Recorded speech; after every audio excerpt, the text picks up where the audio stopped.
Every week, Joy and I get in our truck and we drive to North Carolina. It takes about 2.5 hours. And we have a townhouse down there that we live in and purchased about a year ago so that we can stay there for 3 or 4 days and be with our parents. They're both in assisted living facilities, and my father has no one else there around him. So I go and I stay there for 3 days, sometimes 4 days, so that each day during that period I can be with him and take him out to lunch and take him shopping and doing these other kinds of things that you still need to do, even though you have some restrictions in your life. And on the surface, you think this is going to be an imposition to your lifestyle, that somehow it's going to cramp you and it's going to be a responsibility that once you kind of plug into, that you're not sure whether or not you're going to forever want to do that. One of the things that I have discovered, it has become one of the great joys of my life. And I had no way to anticipate that. I had no way of knowing this would be like one of the most enjoyable things that I would ever do. I couldn't imagine that, but it has truly become one of those kinds of things that is just sheer joy to me. And the reasons are different than you would think.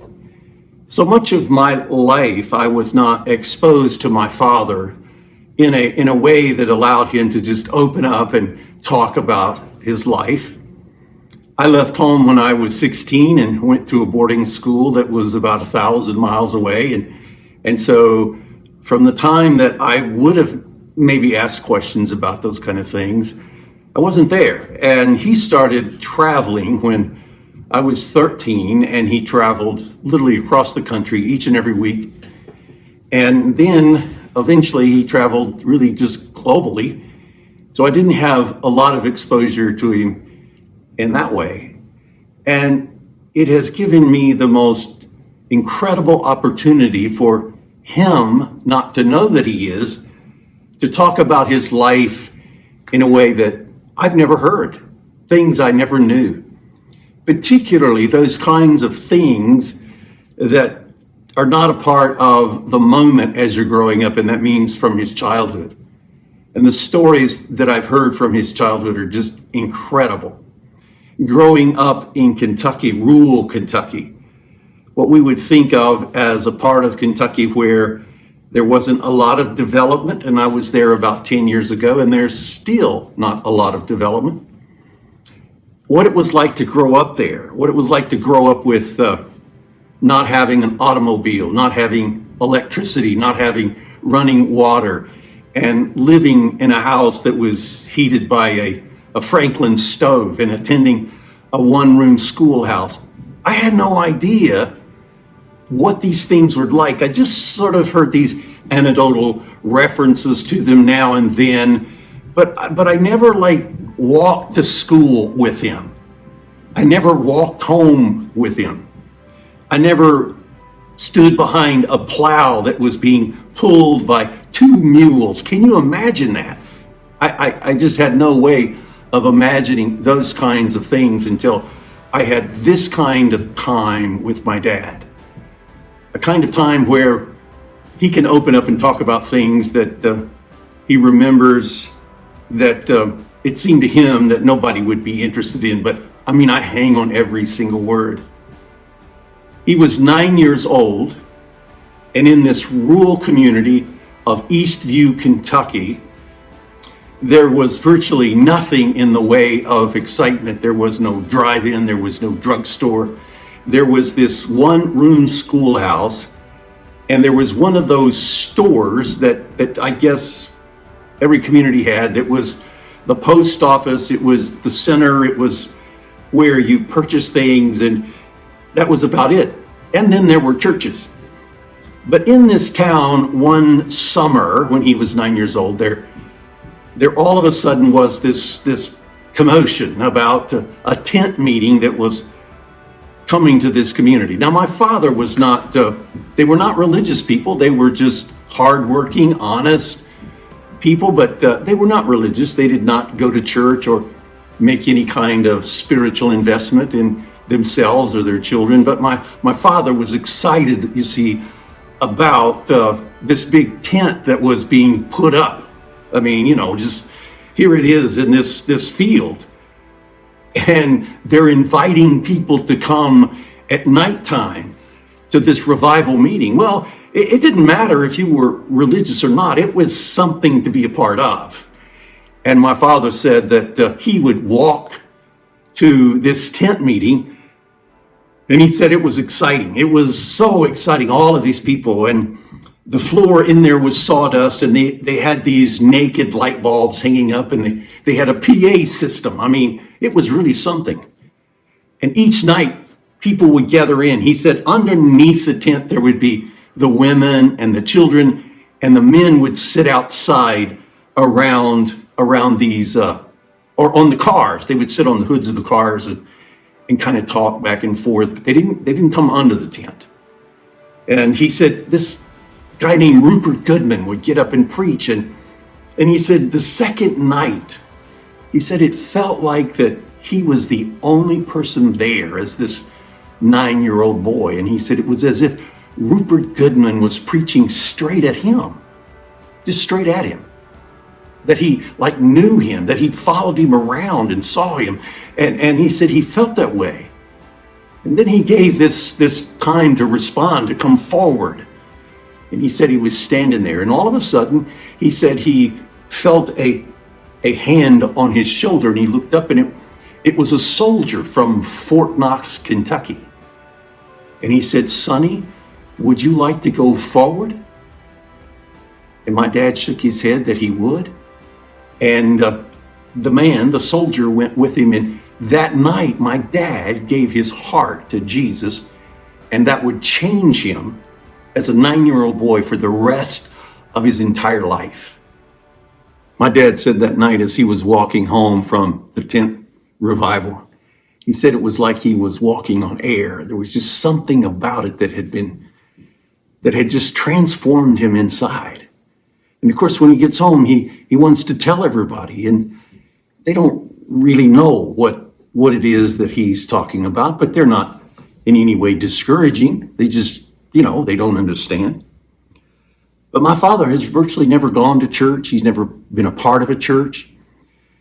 But he starts, and there is a circuit preacher that comes to their community the first Sunday of the month, and another circuit preacher that comes the third Sunday of the month. And my dad said every time, he said he was there, and if he could find another church that was having church, he would go to that church. He said, any church, any revival meeting, anything to do with that, he said, I would go. And he said, I started reading my Bible every day. Every day, he said, I started reading my Bible. And he said, I started praying, and I would talk to God like he was my new best friend. I would just converse with him. And he said, I had a place out in the woods that I would go and pray and talk to him out loud. See, he'd pray to him that way. At the time he was 9, he continued on, and in school he did well. And when he was 14, he had completed the curriculum that the little one-room schoolhouse had. And my dad said he felt like God was calling him to be a preacher and that he should go to Bible college. Yeah, at 14. But he wasn't sure how you did that. He didn't know exactly where you would go. And so he would continue to communicate with the preacher, Rupert Goodman, and through letters, and he said, you should go to the same one I went to. And he told him where that was. It was Frankfort, Indiana, which was probably about 400 miles from Eastview, Kentucky. But from Eastview, Kentucky to the other side of Indianapolis, Indiana, might as well been 1,000 miles or 10,000 miles.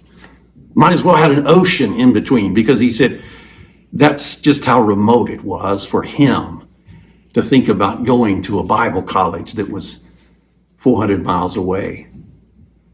And he said that summer, as he would plow behind those mules, he would think about going to Bible college. And he said it finally came August.